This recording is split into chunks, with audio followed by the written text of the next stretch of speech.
Aksi seorang pengendara mobil viral di media sosial lantaran nekat masuk jalur sepeda. Peristiwa tersebut diketahui terjadi di Jakarta dan terekam oleh kamera pengendara motor yang melintas di lokasi kejadian.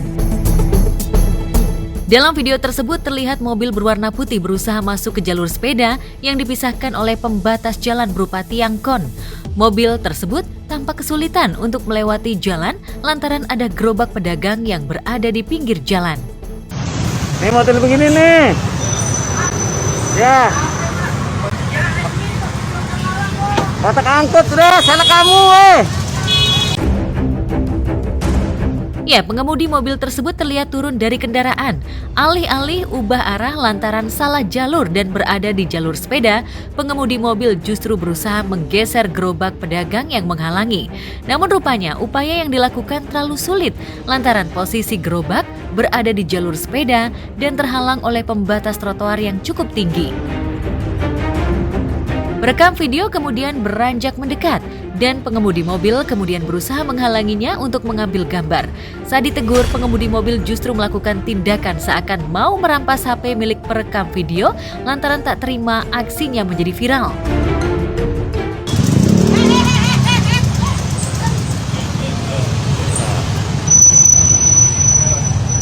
Ini yang kayak gini nih perlu dikasih tahu ini nih orang ini. Sorry mas, maaf mas. Mas, jangan viral. Nih, kayak gini nih. Mas. Jangan dong, jangan macam-macam kamu. Iya mas, maaf mas. Peristiwa tersebut sontak menjadi sorotan warganet. Banyak yang menghujat pelaku karena sudah membuat kemacetan akibat ulahnya tidak mau antri. Ya sebenarnya nggak tahu deh itu orang dari mana, belahan bumi mana. Kalau memang orang Jakarta mestinya tahu ya, mestinya sadar, mestinya tahu peraturannya kayak gimana. Jalur sepeda yang nggak mungkin, jangankan mobil, motor aja nggak boleh masuk jalur sepeda kecuali memang ada jam dan hari tertentu mungkin diperbolehkan mungkin, atau lagi ada cara tertentu. Ini mobil udah tahu jalur sepedanya sempit, kecil, dipaksa juga gitu loh, jadi membuat keributan gitu loh. Ya mestinya yang kayak begitu-gitu kurang-kurangin lah. Jadi apa ya, di Jakarta ini kan udah crowded ya, jangan ditambah-tambahin lah yang kayak begitu. Jadi pengemudi juga harus sadar, jalan di jalurnya yang memang sudah disediakan, jangan nyerobot jalur orang, apalagi jalur sepeda kayak gitu kan, apalagi trotoar nih, pemotor ya. Kalau ini mobil kan masuk jalur sepeda jadi ricuh gitu, janganlah melanggar kayak gitu. Tapi terjebak macet cuman gara-gara kebodohan oknum yang masuk jalur sepeda, yang bikin ricuh, bikin ribut, bikin macet gitu kan, pasti terganggu. Jelas. Pesannya buat pengendara yang lainnya, kita sama-sama pengendara, pengguna motor, mobil segala macem, ya taat aturan, sebisa mungkin taat aturan. Kalaupun urgent, jangan pernah menyerobot jalur orang, busway. Kalau kita bawa mobil nyarut jalur busway, jalur sepeda ya nggak usah lah. Kalau motor pun jangan yang menyerobot jalur busway juga segala macem gitu. Apalagi di trotoar, di jalur yang sudah disediakan gitu loh. Kalau misalkan memang urgent buru-buru ya berangkat sebelum jamnya, sebelum waktunya gitu.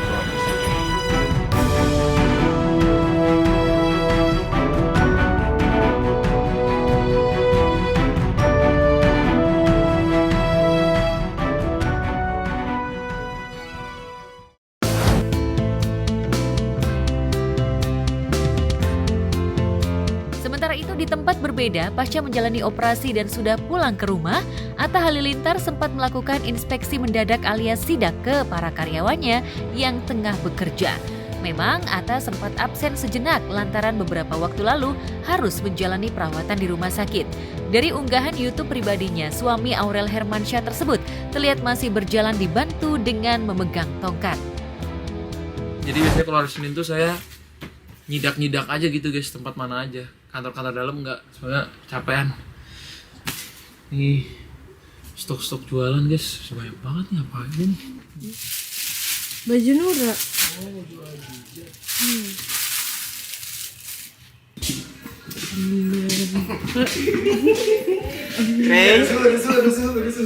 Nih. Lagi ngapain Yan? Lagi kerja bang, itu usaha bang. Katanya nggak laku kamu kalau lagi jualan Yan. Kami orang jualan bang, kadang sepi, kadang rame, kasian gitu bang. Makanya larisin bang. Larisin dong bang jualannya. Yaudah Yan, semangat Yan. Iya bang.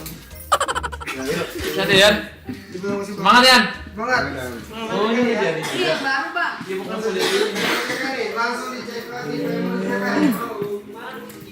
Oh ini studio live lagi. Iya. Asik guys, asik. Sekarang juga ada di etalase 5 ya. Ukurannya dari ukuran M sampai L. Banyak varian warnanya juga. Buruan yang mau. Jadi ini studio cek lagi, sekarang guys. juga. Ini lagi satu lagi banyak. Ada lagi. Ada nih. Ini belum jadi lagi. Kok cepet Juga ya? ada sendal ya. Kita ada sendal. Sendalnya harganya berapa Pak? 9,6 aja. Keren sih. Baru lihat nih saya kayak beginian. Ribu aja.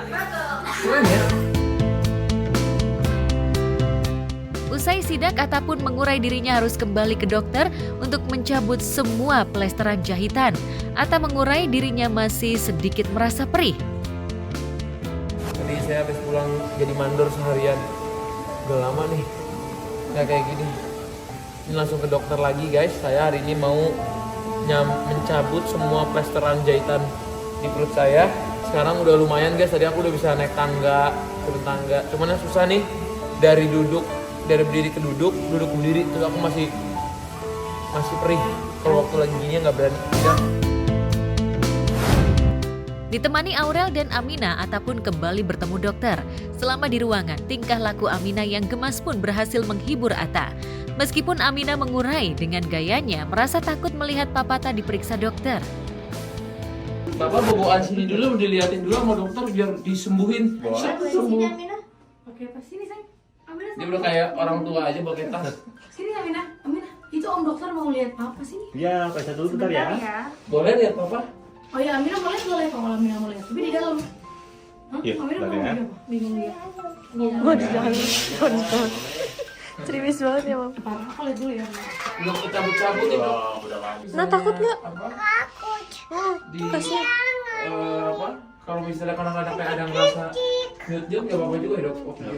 Apa sakitnya gimana nah? Aduh gitu ya. Apa ya? Apa sakitnya di mana? Sama ya? Nggak besar, nggak kecil kan? Gimana? Kalau Mau lihat. kalau dia Sak- nggak kalau takut kenapa-kenapa nggak, tuh kalau apa dok? Nah takut nggak? Ya, dia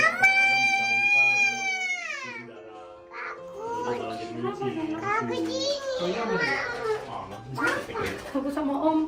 Om dokter baik loh.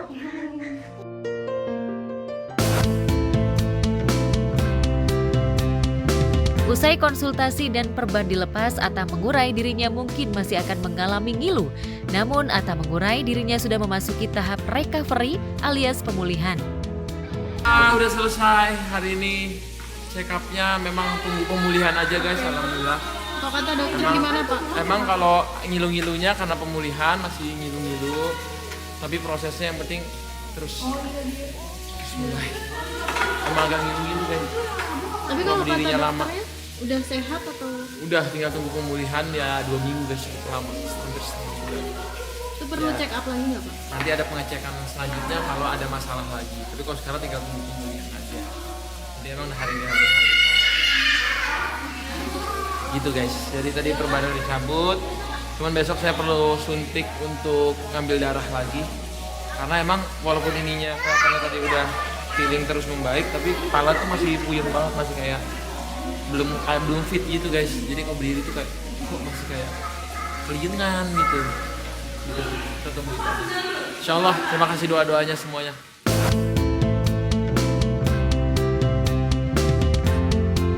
Sementara di tempat berbeda, mertua Atta Halilintar, Anang Hermansyah dan Ashanti mendapat kabar tak enak dari putrinya, Arsy Hermansyah, yang mengaku tengah mengalami sakit. Melalui unggahan di kanal YouTube pribadinya, saat itu Ashanti dan Anang memang tengah berada di perjalanan dan berada di daerah Bogor. Saat di mobil terdengar Arsy menelpon Ashanti dan Anang. Harusnya gini Arsy, simple aja kamu mulai dalam diri kamu. Kalau kamu merasa pagi itu sakit, gak enak, nggak usah takut. Kamu tuh harus punya reason yang bener. Ya udah saya nggak sekolah. Nggak apa-apa itu. Kalau masalah itu kalau Arsi ngebohongin, nggak sakit ngomong sakit, itu salah. Tapi kalau memang Arsi bener sakit dari rumah, ya udah itu Arsi nggak bohong. Nggak usah takut. Jangan sampai kejadian kayak tadi terus sampai kamu diuji. Kalau nggak nangis itu kan nggak enak, kamu kayak nggak dipercaya. Paham ya Arsi? Oke. Ya udah kamu istirahat sekarang, ya. Sayang, istirahat ya nak. Oke. Tapi besok pasti harus masuk ya Bun. Nggak bisa Nggak tahu, kamu lihat sakit. nanti. Nggak bisa maksain masuk sekolah. Ya udah, yang penting sehat dulu ya.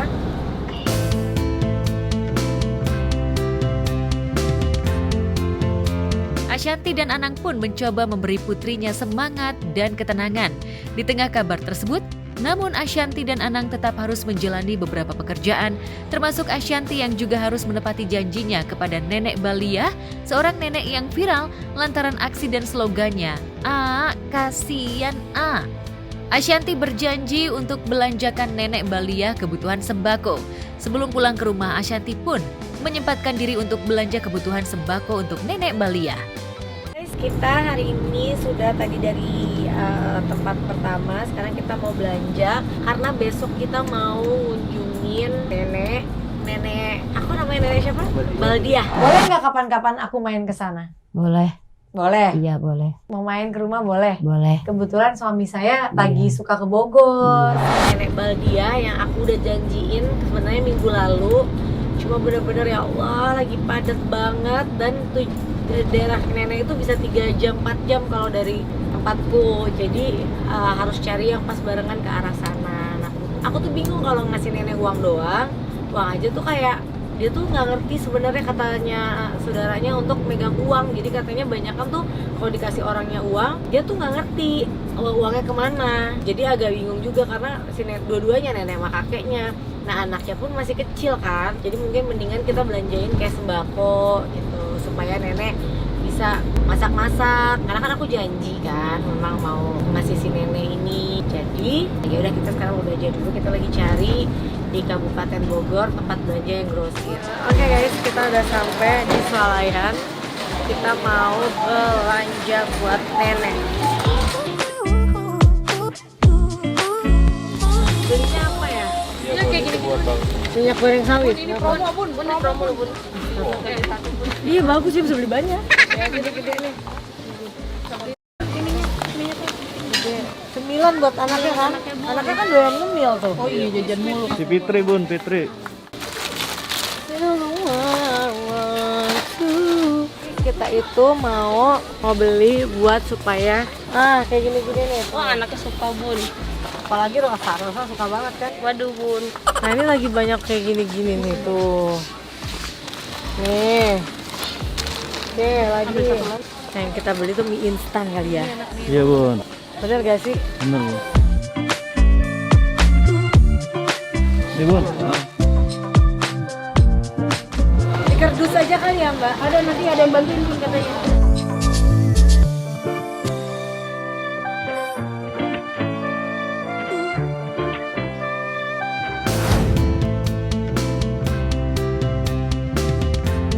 Usai belanja kebutuhan sembako, Ashanti pun membuat janji temu dengan Nenek Baliah di lain waktu, lantaran dirinya harus segera pulang mengingat putrinya Arsy tengah sakit. Saudaranya ya Bunda Kim. Oh Mbak. Ya. Nanti aku hari Kamis pagi mau ke sana ya. Oh iya jam berapa kira-kira? Belum tahu, nanti saya kabarin paginya. Besok saya kabarin jamnya, tapi yang jelas sih pagi. Oke. Ya, ya udah, terima kasih ya. Sesampainya di rumah, Ashanti dan Anang pun mendapati putrinya panas tinggi. Guys, buru-buru sampai rumah karena dikabarin Arsy demam. Ya aku juga udah mulai nggak enak nih karena kita semua kecapean. Saudara juga lagi kayak gini. Arsy, Bunda buru-buru pulang buat kamu. Ayah mana? Astaga. Bahasanya satu nenek ya. Arsy sakit sayang. Badannya panas banget ya. nih ya, sis, yang ketular lebih parah-parah daripada yang sakit. Panas ya? Mana dia? Iya. Padahal orangnya biasa Dikebolin kalau panas biar keluar. Dia minta dingin katanya. banget. Terus gimana? Mau ke dokter? Panasnya panas banget loh. Coba diukur lagi, Teh. Tadi 37. Enggak mungkin ini panas banget. Enggak minta apa alat suhu dong, oh. Lari loh, Bunda. Buru-buru pulang sampai acara lain udah nggak usah lagi. Panasnya banget loh ini, Kak.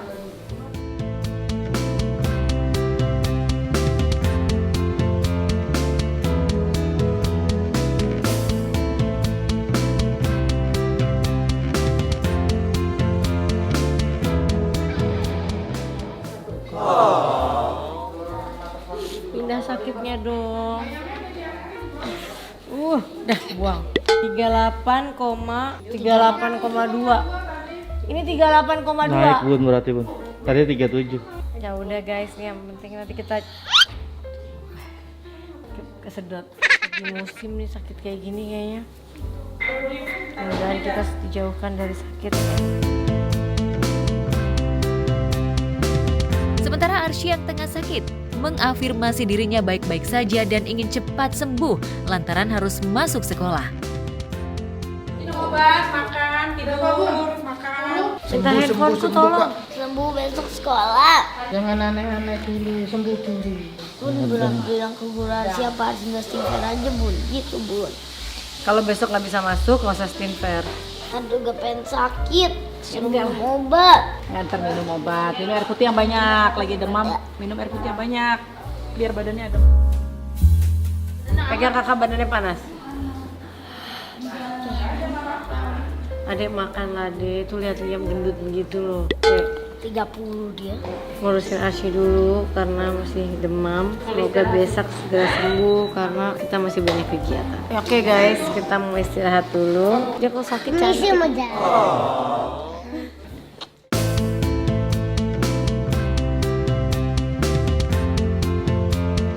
Di lain tempat, desainer kondang Ivan Gunawan yang sebelumnya sempat pamit untuk meninggalkan Indonesia dan belum memberitahu kemana destinasi tujuannya, kini sedikit demi sedikit mulai terungkap.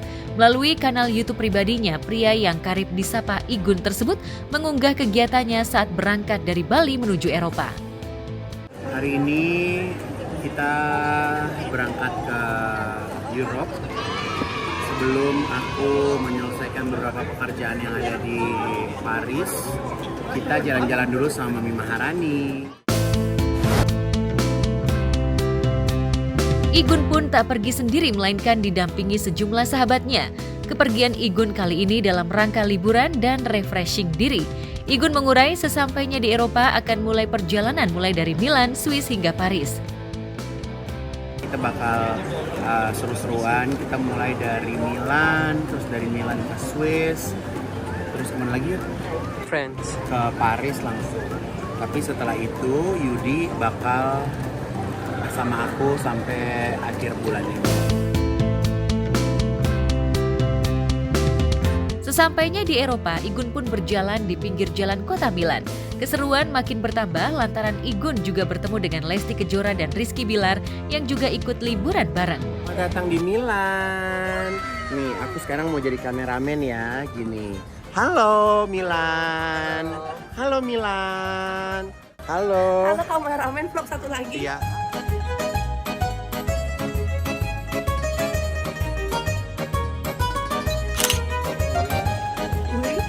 Si Medi ini bilang nggak dingin, jaket gue taruh mobil. Hei, Kejora. Mana Kejora? Halo Ade. Kok kita nggak ketemu sih? Kok nggak ada sih tadi? Gimana kalian? Ini benar-benar baru landing. Kita baru banget. Jadi gimana sih? Ngapain sih? Nyampe langsung. Kenapa? Bubar. Ini korbannya satu. Aku sih dia yang boleh-boleh. Sabar, yuk kita lagi liburan jangan ngomongin Kita itu. liburan, oke. Ini kayak di Cianjur ya deh udaranya deh gini. Bang, Jadi nggak? Jadi ini ada gimana? gedung-gedung gini kayak di kampung Dede tahu. Mana orang kampung lo lembah? Jadi gimana jadi pamit? Apa? Pamit emang.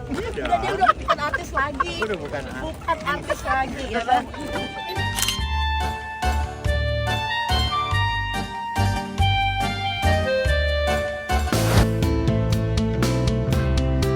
Tak hanya siang hari, Igun juga asyik berjalan santai menikmati suasana Milan di malam hari, termasuk kuliner bersama sahabat.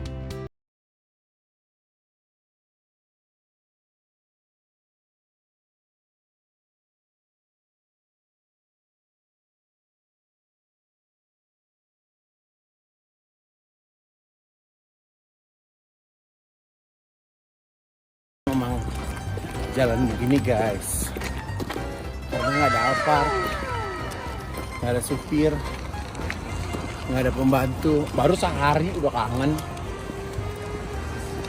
20 hari loh guys. Ya. Ocol, sambal, makan roti.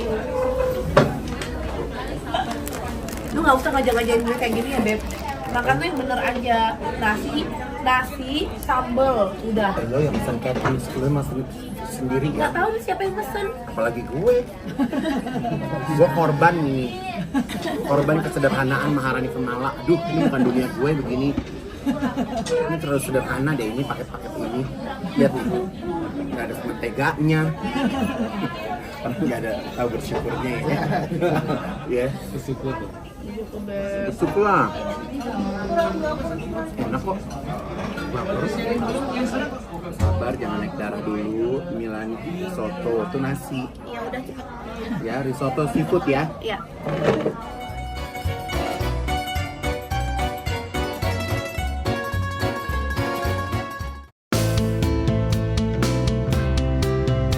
Melihat kenyamanan Igun saat sampai di benua Eropa, benarkah Milan akan menjadi salah satu tempat tinggal pilihan Igun untuk menghabiskan waktu panjangnya selama berada di luar negeri? Benarkah Igun akan benar-benar meninggalkan Indonesia dalam jangka waktu lama?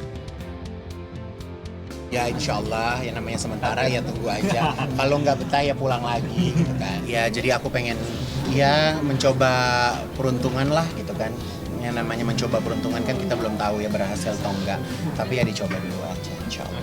Bolak-balik kayaknya sih bakal bolak-balik. Karena ada stasiun TV juga meminta aku ada syutingan malam sih.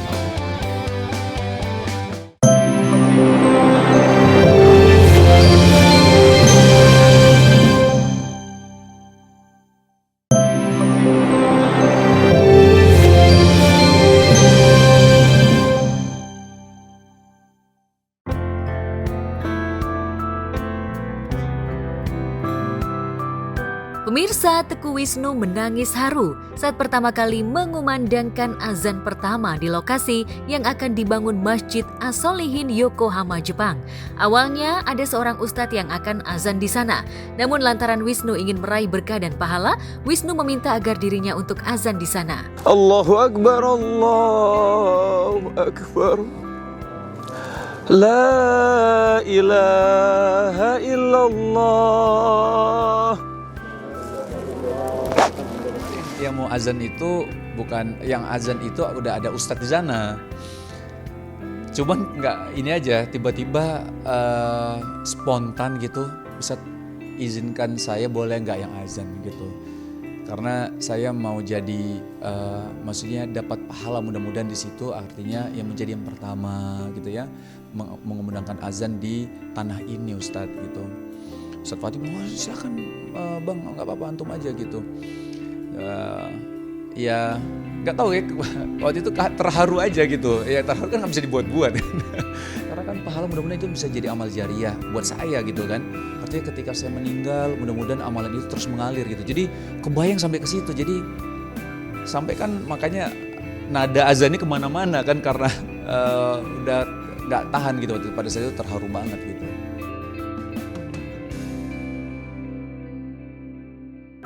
Ya, Wisnu dan beberapa teman-teman selebriti lainnya seperti Arie Untung, Ustadz Denny Salim, beberapa waktu lalu pergi ke Jepang untuk melihat tanah yang akan dibangun masjid hasil dari sumbangan para donatur. Masjid ini akan menjadi masjid pertama Indonesia yang pertama kali dibangun di Yokohama. Lantas apa alasan Wisnu dan kawan-kawan untuk membangun masjid di Yokohama? Ya alhamdulillah. Jadi itu lahannya itu di Yokohama, Jepang ya. Dan kalau untuk tanah itu alhamdulillah udah artinya sudah terakuisisi lah ya, lahan 400 meter persegi itu. Nah, cuman memang untuk pembangunan itu butuh, kalau nggak salah kemarin teman-teman di Jepang bilang butuh 32 M di sana gitu. Nah, makanya kita mencoba untuk ya berikhtiar lah poinnya ya udah pasti doa kepada Allah agar Allah mudahkan. Terus kita berikhtiar untuk bisa merealisasikan pembangunan Masjid Indonesia pertama. Masjid udah ada di Jepang, tapi ini Masjid Indonesia pertama untuk di Yokohama. Saya sempat tanya-tanya sih sama dikasih tahu di Yokohama itu adalah pertama kali Islam masuk ke Jepang tuh di Yokohamanya gitu. Nah, mudah-mudahan ini juga bisa menjadi sejarah buat kita. Masjid Indonesia pertama di Yokohama itu terbangun, mudah-mudahan. Tak hanya mengumandangkan azan, Wisnu pun berkesempatan untuk meletakkan batu pertama tanda akan dimulainya pembangunan masjid. Meski pembangunan masjid di tanah seluas 400 meter ini akan membutuhkan waktu yang lama lantaran masih membutuhkan dana yang cukup besar sebesar 32 miliar. Bismillah, semoga Allah mudahkan semuanya. Amin. Bismillah. Faris, mana Faris? Ayo. Allah. Bismillahirrahmanirrahim.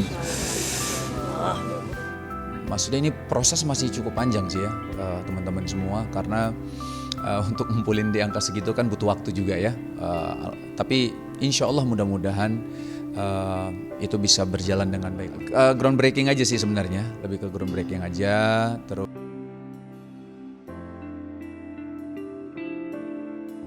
Ya, tak mudah untuk bisa mengumpulkan dana sebesar 32 miliar. Hal ini membuat Wisnu melakukan lelang barang-barang pribadinya seperti baju dan lain-lain. Bahkan Adam, anak Wisnu, ikut lelang barang mainan kesayangannya. Dan meski sedih, namun Adam rupanya bahagia. Mainannya yang terjual seharga 2 juta rupiah untuk membangun masjid. Lantas benarkah Wisnu memang mengarahkan Adam untuk ikut berdonasi membangun masjid? 1 juta!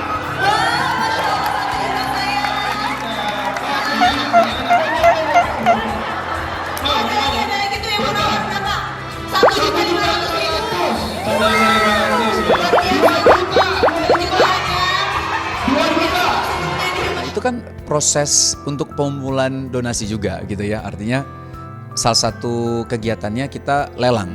Nah, waktu lelang tersebut ada mainan Adam gitu. Adam mau ini enggak? Mau lelang sekalian enggak? Tadinya dua mainan kan, cuman akhirnya dia satu aja deh gitu yang lelang gitu kan. Dia mau lelang itu ya akhirnya dia ini lelang Adam kan kita lelang baju, barang-barang kita terkumpul gitu ya. Ya alhamdulillah Adamnya ya nih yang ini ada yang mau nggak, berapa melelangnya Adam? 100.000 gitu kan. Kaget dia, ternyata ada yang bilang 1 juta. Wah, kaget Adam, 1 juta gitu. 1,5 juta, 2 juta, akhirnya 2 juta kan terjual. Kalau misal ke Adam sih lebih ke memberikan semangat, spirit dan pengalaman sebenarnya. Dan kami sebagai orang tua harapannya adalah Adam terbiasa untuk syiarnya dengan cara yang dia bisa lakukan gitu kan. Salah satunya ini, jadi ini pengalaman ini mudah-mudahan bisa membuat dia tambah semangat. Wisnu berharap pembangunan masjid ini akan menjadi momentum perkembangan Islam di Yokohama. Pasalnya, Yokohama adalah menjadi kota pertama tersebarnya agama Islam di Jepang. Kini, Wisnu dan kawan-kawan akan berupaya mengumpulkan dana untuk bisa terbangunnya masjid pertama Indonesia di Yokohama dengan fasilitas yang mumpuni. Lantas benarkah Wisnu berharap tahun ini dirinya bisa sujud di Masjid As-Solihin di Jepang? Pengennya sih tahun ini sudah bisa sujud di sana. Pengennya gitu ya. Artinya kan secara dana yang terkumpul diusahakan dan diupayakan, ya pasti minta sama Allah, berdoa sama Allah. Kalau hitung-hitungan nggak tahu saya kan nggak tahu ya untuk pembangunan berapa lama membutuhkan waktu. Cuman kemarin apakah mungkin sudah terkumpul dananya pertama, terbangun mungkin misal 1 lantai dan kita bisa sujud di di sana gitu di Desember tahun ini misalnya, atau tahun depan nggak tahu. Tapi kalau untuk target sih setahu saya kemarin ngobrol sama Ustadz Fatih itu di akhir tahun. Ya, selain meresmikan pembangunan masjid di Jepang serta berusaha menggalang donasi dari warga Indonesia yang tinggal di sana, Wisnu rupanya juga mengajak keluarga untuk liburan ke Jepang. Karena sudah di Jepang ya artinya kita juga ya beberapa keluarga kayak saya bawa keluarga, Mas Ari bawa keluarga, Caca juga, Mbak Luki juga ya, dan Ustadz Fatih juga itu juga ada agenda liburan lah karena udah di Jepang gitu ya. Karena lumayan kan jarak ya antara Indonesia dan Jepang gitu. Jadi setelah event semua selesai kita liburan gitu.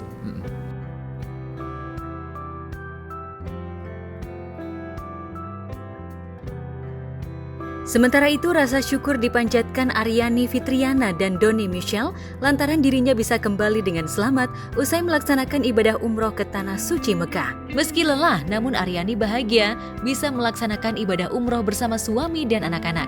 Lantas seperti apa pengalaman perjalanan spiritual Aryani saat melaksanakan ibadah umroh? Pengalamannya benar-benar perjalanan spiritual yang yang aku pengen buru-buru ulang lagi sebenarnya, karena perjalanan spiritual kayak gini nggak kayak kita jalan-jalan ke luar negeri yang bisa misalnya sebulan sekali bisa kita lakuin, bisa aja sih sebenarnya, cuma nggak tahu pengen buru-buru balik lagi. Dan aku benar-benar amazed banget kan aku datangin dua kota suci ya gitu, di Madinah dan Mekah, dan dua-duanya benar-benar breathtaking banget. Aku nggak bisa mengungkapkan dengan kata-kata, aku cuma bisa ngelihat masjid-masjidnya tuh dengan air mata, bahagia. Oh ya, seneng banget deh. Ya, ini pengalaman berharga bagi Aryani dan Doni serta anak-anak. Apalagi ini menjadi pengalaman umroh pertama bagi Aryani dan Doni pasca mereka menikah. Lantas benarkah putranya sempat rewel saat menjalani ibadah umroh? Benarkah kepergian ke Tanah Suci merupakan kado terindah anniversary pernikahan Aryani dan Doni yang ke-8 tahun? Yang pertama sama buat anak-anak, pertama juga buat aku karena setelah berkeluarga ya. Kalau dulu sih alhamdulillah pas masih kecil udah pernah, cuma kan udah lupa ya gitu.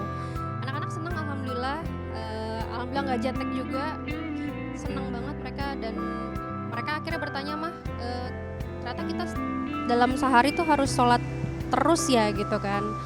Iya, nah emang harus, pokoknya aku kasih tahu panjang lebar lah kenapanya gitu. Rewel sih enggak ya alhamdulillah, cuma ada sekali si kakaknya si Isko bilang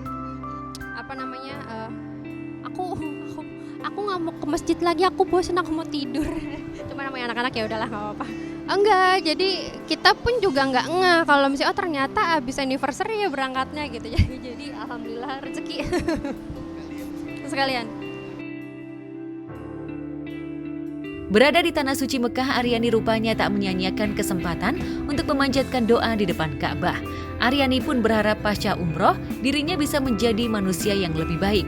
Lantas doa apa saja yang dipanjatkan Aryani di depan Ka'bah? Banyak, benar-benar semua doa aku keluarkan, aku panjatkan, dan semoga dijabah, amin.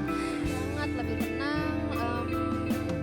Ini baru banget pulang ke Jakarta sih ya gitu kan, maksudnya kan pasti akan butuh beberapa hari nih kita akan melihat perubahan dalam diri gitu seperti apa. Cuma yang pasti sih untuk ibadah 5 waktu dan yang lainnya insya Allah banget akan lebih aku rajinin lagi, dan semoga nggak bolong-bolong atau kayak gimana, karena kan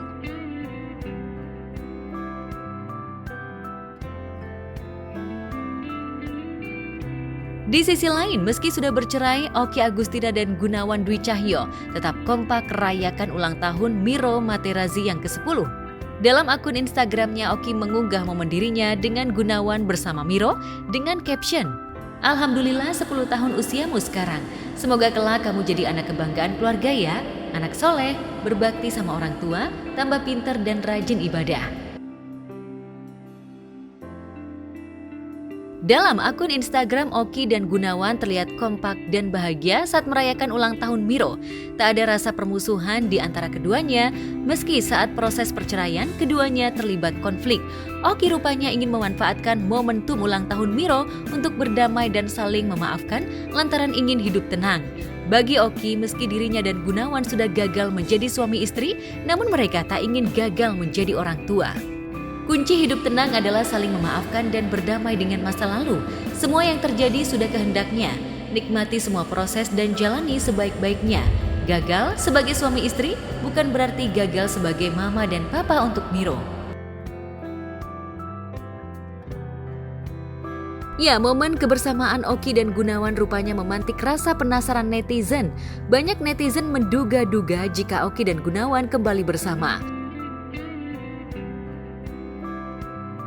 Wajar saja jika netizen berharap keduanya kembali bersama, namun Oki dan Gunawan rupanya sempat berujar jika keduanya enggan kembali bersama, lantaran Oki rupanya sudah sakit hati dengan ulah Gunawan yang sudah mengkhianatinya.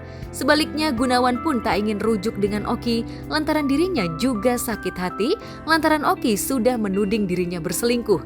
Lantas mungkinkah demi anak keduanya akan rujuk? Komunikasi sih baik-baik aja sampai sekarang, dan setelah ini juga saya ke rumah nganterin anak juga kan. Itu kalau langsung sama Oki sendiri, jadi nggak lewat orang lain ataupun, makanya sampai sekarang dan sebelumnya juga komunikasi langsung sama Oki juga baik-baik aja. Yang pasti aku sudah dengan komitmen aku untuk bercerai, ya sudah gitu kan.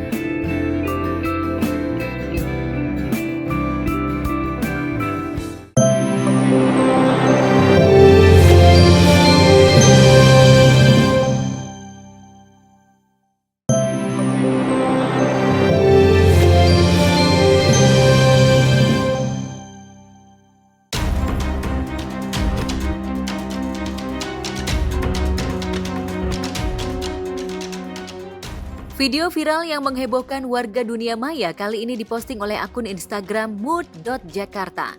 Dalam caption yang menyertai video itu tertulis, ketika seorang cewek bercerita dapat kiriman bunga dan tanah yang ditaburkan di depan rumah. Suara wanita pada video itu tak henti-hentinya beristighfar karena kaget sekaligus sedih menerima kiriman bunga dan tanah di depan rumahnya. Jika diteliti, bunga itu hanya satu jenis, yaitu bunga mawar merah yang beberapa di antaranya masih berupa kuntum. Sebagian lagi kelopak bunga yang menyebar bersama serpihan tanah. Astagfirullahaladzim, ya Allah. Pantesan tadi malam itu ada suara ledakan 3 kali. Dan ini tuh pagi-pagi aku ngeliat ada kayak gini di depan rumah. Astagfirullahaladzim, ya Allah. Astagfirullahnya apa ini? Itu apa sih? Bunga. Astagfirullah, tuh guys. Masya Allah, ini apa? Serem banget. Ini apa?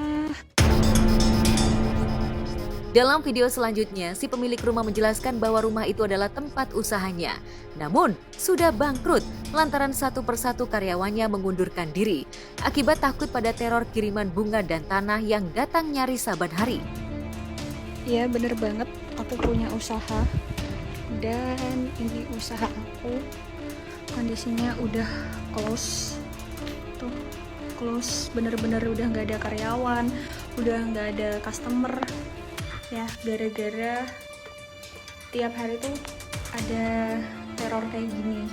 Astagfirullahaladzim, astagfirullahaladzim, astagfirullahaladzim, ya Allah. Ya Allah, ya Allah, ya apa, nggak ngerti. Teror kiriman bunga dan tanah itu seolah menyiratkan pesan selamat atas kebangkrutan usaha yang diretasi wanita. Sebagian netizen menyebut teror itu adalah kiriman magis. Lantas apa kata selebriti terkait video viral kiriman bunga dan tanah di depan rumah? Menanggapi video viral, sebuah rumah dapat kiriman taburan bunga sama tanah di depan rumahnya. Aku ngeliatnya serem ya, karena kayaknya tanahnya itu tanah apa ya? Apa tanah biasa atau tanah kuburan ya? Kayaknya juga ini ada hubungannya sama kiriman ilmu goib sepertinya ya. Aku juga kurang paham sih, tapi infonya, beritanya aku lihat juga katanya si yang punya rumah ini setelah itu mendapat kerugian secara bisnis ya. Usahanya juga merugi gitu kan. Buat aku sih harusnya mungkin yang punya rumah ini ada CCTV kah di rumahnya atau CCTV di lingkungan rumahnya biar bisa tahu gitu siapa orang yang tabur kiriman tersebut gitu kan. Seringkali orang-orang di dalam dunia spiritual menggunakan bunga untuk berbagai macam ritual. terutama ritual-ritual yang berkaitan dengan pengobatan dan hal yang bersifat baik. Tetapi ada juga bunga yang digunakan oleh seseorang untuk menggunakan pengiriman atau transfer energi menggunakan media bunga sebagai jalan masuknya energi negatif, sehingga energi tadi bisa mengacaukan berbagai hal, sehingga hal buruk akan terjadi dan akan merusak orang atau si pemilik tempat tersebut. Si pemilik rumah dan karyawan dan juga orang yang berada di rumah tersebut menjadi kalang kabut dan tidak bisa melaksanakan usahanya dengan benar. Bahkan juga bisa memberikan efek sakit dan penderitaan yang panjang.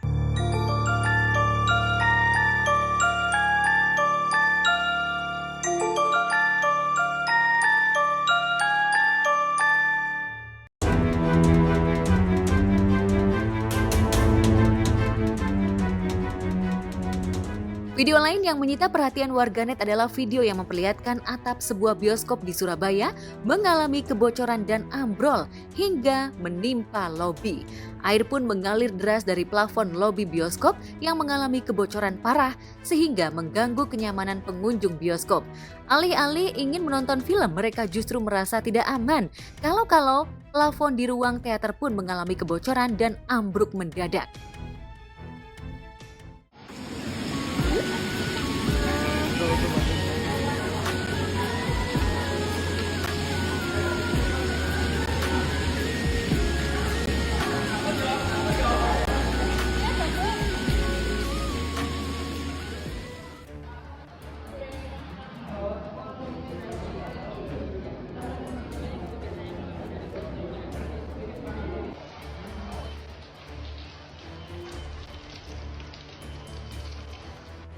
Atap lobi bioskop bocor dan ambrol saat musim penghujan bukanlah hal baru. 2 tahun lalu kejadian serupa pernah terjadi di Solo dan Jakarta. Lantas seperti apa reaksi sejumlah selebriti terkait video atap sebuah bioskop bocor hingga membahayakan karyawan dan pengunjung? Gimana ya? Mosok mall modern kan ya harusnya ya. Tapi kok bisa bocor gitu? Agak lain ya. Ya harusnya ada kayak pengamanan sih sebelumnya kan.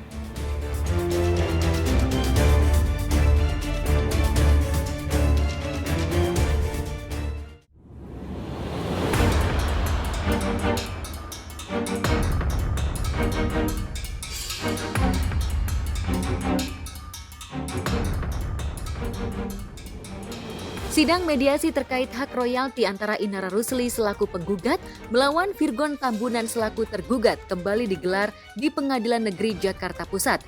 Virgon hadir bersama kuasa hukumnya, sementara Inara datang sendiri, tak didampingi 2 kuasa hukum andalannya Arjana Bagaskara dan Mulkan Letlet. Virgon masuk ke dalam ruang mediasi dengan percaya diri, sementara Inara nampak sumringah di depan awak media meski harus melakukan mediasi tanpa dikawal kuasa hukumnya.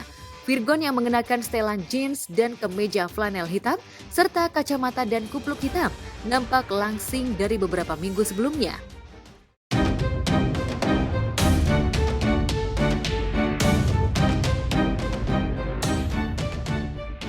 Ya, di depan awak media tak sepatah kata pun keluar dari mulut Virgon, sementara Inara hanya mengemukakan pernyataan singkat. Absen doang, iya karena kan kos aku nggak ada, jadi mau nggak mau aku yang absen.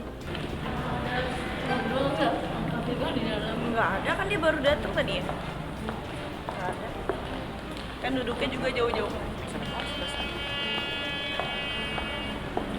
Kita ke ini aja, Van. Banyak LKS. Tanya kalau yang aku aja yang nanti yang tertenis ya. Kami mewakili Virgon tadi untuk mediasi yang hari ini tidak dihadiri sama kuasa hukum penggugat, jadi cuma hanya prinsipalnya aja Ibu Ina.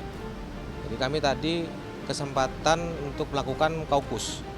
Kaukus adalah pertemuan antara pihak mediator dengan prinsipal kami tanpa dihadiri pihak lain. Hanya itu aja, menjelaskan masalah apa yang menjadi dasar keinginan klien kami. Soal ketidakhadiran kuasa hukum Inara, pihak Virgon tidak bisa berkomentar banyak. Mereka juga tidak bisa membocorkan apa yang dibahas di ruang mediasi. Bisa jadi Inara yang menggugat Virgon secara perdata meminta pertanggungjawaban atas berpindahnya hak eksklusivitas 4 lagu ciptaan Virgon yang merupakan harta bersama sesuai dengan putusan Pengadilan Agama Jakarta Barat. 4 lagu itu hak eksklusivitasnya telah dijual Virgon ke pihak label tanpa sepengetahuan Inara yang punya hak 50% atas lagu Surat Cinta untuk Starla, Bukti, Selamat Tinggal, dan Orang Yang Sama. Lalu benarkah Inara dan Virgon belum menemui kesepakatan atas hak royalti lagu itu sehingga sidang mediasi akan dilanjutkan pekan depan? Dia kan ada kepentingan juga gitu loh kan. Jadi bukan hanya kepentingan si penggugat yang kita harus ikutin gitu. Itu enggak, itu masih apa namanya, itu nggak bisa kita buka di publik. Garis besarnya gitu? Garis besarnya pada intinya dia mau melakukan ini demi anak, itu aja. Di mediasi itu ada ruang yang nggak bisa dibuka hasilnya ke publik. Jadi kita juga memberikan keterangan juga harus hati-hati. Pokoknya intinya tanggal 21 mudah-mudahan titik terang, ada titik terang, itu aja.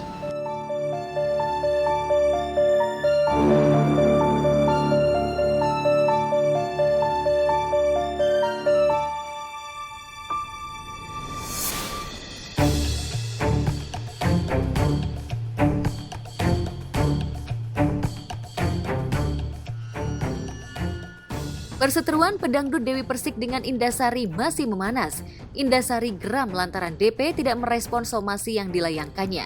Bersama kuasa hukumnya Ricky Sitohang, Indah sudah mensomasi DP agar meminta maaf dan merehabilitasi namanya pasca dijelek-jelekan oleh DP dan Ruli Amrullah, kapten pilot yang berstatus tunangan DP.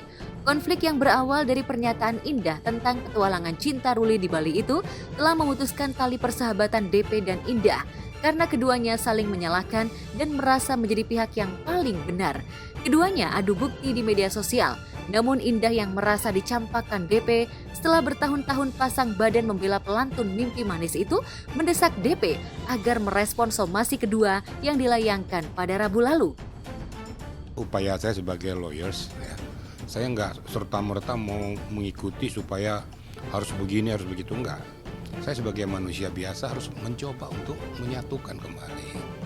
Nah, ternyata dalam perjalanannya ini ya tidak ada respon, belum ada respon lah saya katakan dengan saya.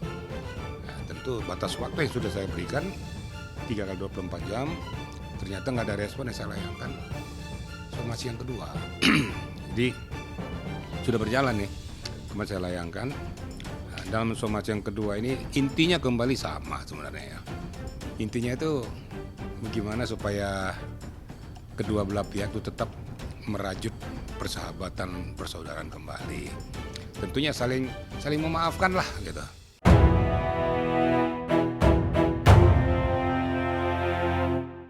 Somasi kedua Indah terhadap DP hanya berlaku 3 hari. Jika dalam 3 hari DP tidak juga meminta maaf dan merehabilitasi nama Indah di depan awak media, Indah tak segan-segan mempolisikan mantan sahabatnya itu. Kemarin saya layangkan, tentunya saya tunggu 3 hari berikutnya. Kalau dalam kurun waktu 3 hari berikutnya juga belum ada tanda-tanda untuk penyelesaian kedua belah pihak, ya tentu saya akan melakukan jalur penegakan hukum. Tentu membuat laporan polisi pengaduan, nanti saya buat di Bareskrim tentunya. Karena kan lokus deliktinya kan di Bali. Nah, nanti di Bareskrim saya akan buat, tentu di dalam produk itu ada beberapa hal yang ditabrak atau dilanggar yang bersangkutan, itu nanti yang kita sampaikan kepada SPKT dan juga akan ditelaah oleh penyidik. Nggak boleh juga lah dia marah-marah sama kamu, kan dia bukan apa-apanya kamu. Iya. Nah, itu nggak pantas, kecuali yang pacarnya sendiri aja nggak marah kok kamu begitu. Malah, ya iya, itu udah pasti. Malah sampai ke hubungan saya sama Dewi ya. Saya tidak ada berbuat tidak senonoh dengan laki-laki itu. Kok malah dibilang aku katanya, apa suka lah sama cowoknya? Apakah mungkin aku suka sama siapanya? Buat apa aku suka?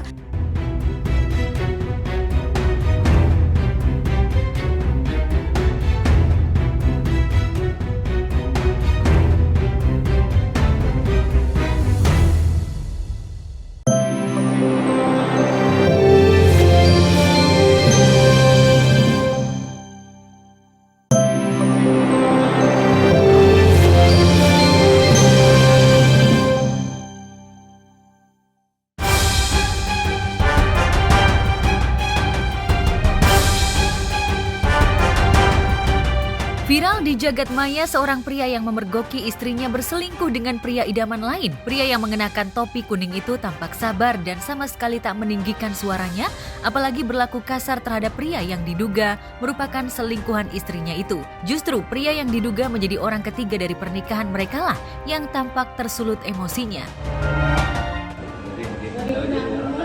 Oh, tenang aja, saya urus boleh.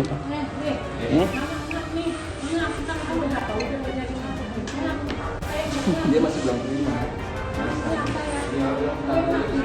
Iya betul Pak, betul. Waduh, maaf. Kemarin bilangnya ini sakit, puskesmas tidak hadir di panggilan kepolisian. Katanya baik-baik saja hari ini.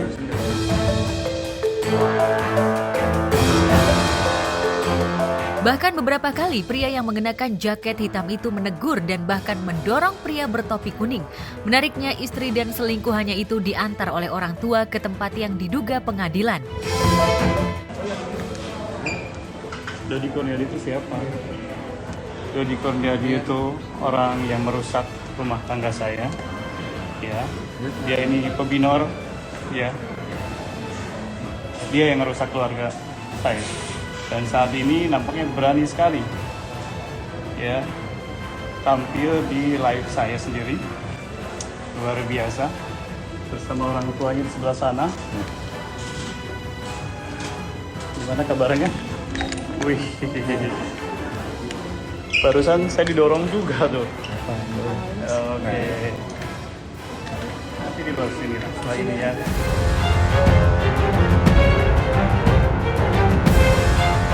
Tak hanya itu, istri pria itu pun sama sekali tak menggubris suaminya sama sekali. Namun yang selalu menguntit adalah selingkuhannya.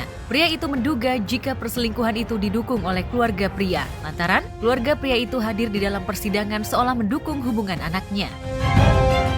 Perlu sopan santun ya. Punten Bu, saya sopan ya.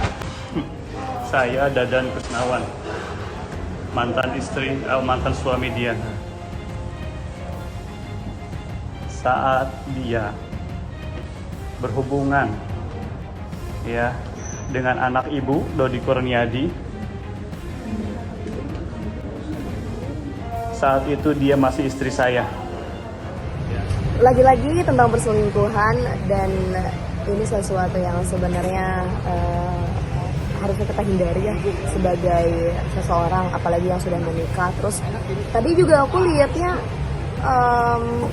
si yang selingkuhannya itu benar-benar gak merasa bersalah gitu loh, dan dia juga benar-benar senyum-senyum aja gitu pas di videoin, ditambah bawa orang tua, kan udah gede ya gitu. Kayak lucu sih, sesuatu yang seharusnya secara gentle clearkan gitu, tapi ini lucu. Jadi ini benar-benar tadi tuh lihatnya ngakak, tapi juga greget gitu loh. Ditambah istrinya pun tadi dilihat diam aja, sebenarnya kelihatan malu dan bersalah sih, itu kelihatan banget sebenarnya, dan juga takut gitu loh. Aku berharap semoga bapaknya sabar atas kejadian ini, sabar karena harus diselingkuhi. Intinya kalau seperti itu kan udah tahu berarti kualitas pasangannya, kualitas mantan pasangannya kan nggak baik. Ya udah kalau gitu kan nanti mungkin kedepannya kita tahu kalau yang selingkuh itu nggak akan cukup sekali, mungkin akan berkali-kali. Ya kita lihat aja nanti karmanya ya. Semangat ya Pak.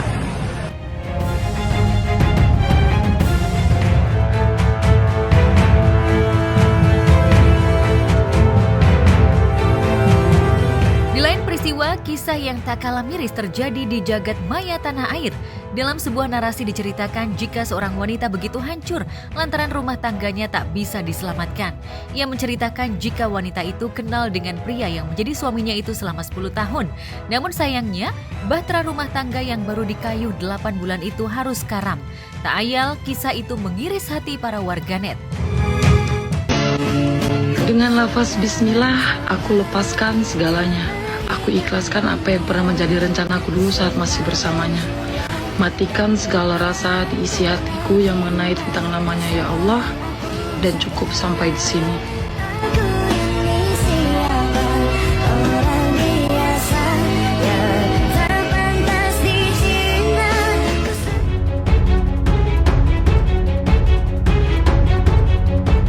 Berdasarkan keterangan, biduk rumah tangganya koyak lantaran orang ketiga.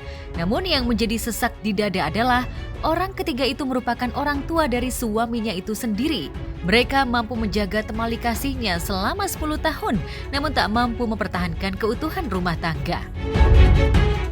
Ini bukan waktu yang singkat ya, ini lama banget dan cukup lama gitu. Untuk menjalani hubungan selama 10 tahun itu pasti sudah saling mengenal satu sama lain, sudah kenal dengan keluarganya, seperti apa keluarga suami, seperti apa keluarga istri gitu. Karena 10 tahun itu lama banget gitu. Dan ternyata hanya bertahan 8 bulan setelah menikah. Katanya dikarenakan ada pihak ketiga, yaitu pihak dari keluarga laki-laki. Menurut saya sih kalau sudah rumah tangga itu jangan ada deh pihak ketiga. Kalau misalkan masih tinggal sama orang tua sebaiknya ngontrak atau pindah, karena nggak baik juga, apalagi si istri ini sedang hamil ya.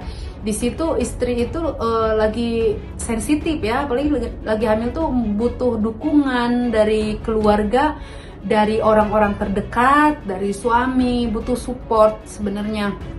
Jadi kalau menurut saya sih jangan bercerai ya, kasihan anak juga, semoga bisa diselesaikan baik-baik, jangan sampai cerai deh, dan semoga keluarga dari pihak suami juga mengerti kalau misalkan ada kesalahan atau apapun itu diperbaiki aja gitu, karena 10 tahun juga udah lama banget gitu, masa 8 bulan cerai gitu, apalagi itu kan punya anak, kasihan anak.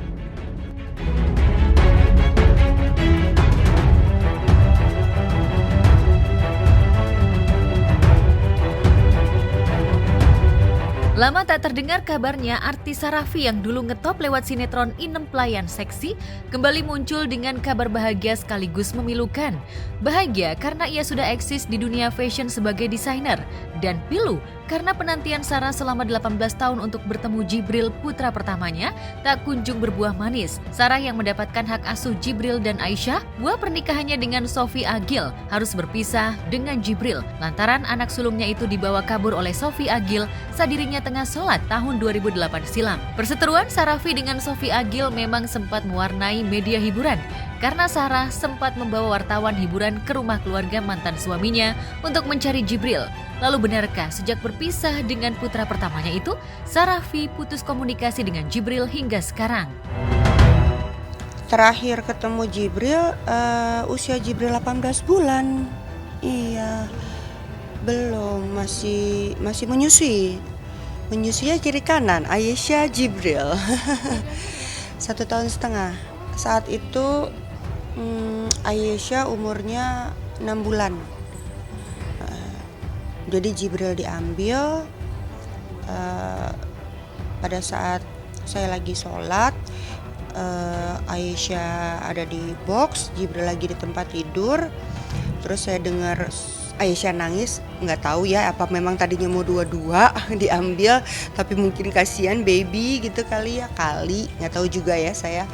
Pokoknya saya dengar suara tangisan Aisyah, kemudian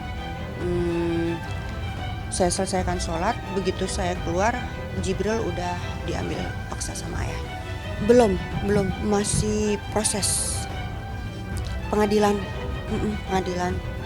Jadi dia yang meninggalkan saya, dia pergi ke rumah orang tuanya, saya ditinggal sama anak-anak. Kemudian 1 hari dia datang ngambil Jibril. Nah semenjak itu saya udah nggak pernah ketemu.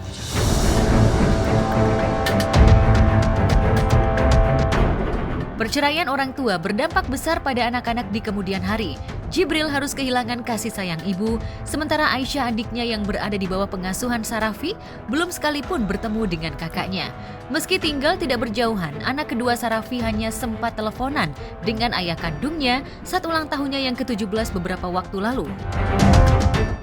Nanyain terus, dan 2 kali dia teleponan sebenarnya sama ayahnya pada saat dia SD, kemudian kemarin 19 Januari ulang tahun Aisyah sama ayahnya tuh sama tanggal 19. Jadi dia telepon, dia pengen bicara sama abangnya, cuman pada saat itu tidak ada kesempatan, dan akhirnya dia juga berusaha untuk ya udah deh gitu. Saya berharap Allah membukakan pintu hidayah, memberikan taufik hidayah kepada Jibril atau kepada keluarganya untuk bisa, mereka udah pada gede ya, kita udah pada tua, itu udah nggak, kayaknya udah nggak apa ya, udah nggak zaman lah dendam-dendam kayak gitu, serem gitu kan. Jadi mendingan kasih kesempatan lah mereka untuk bertemu.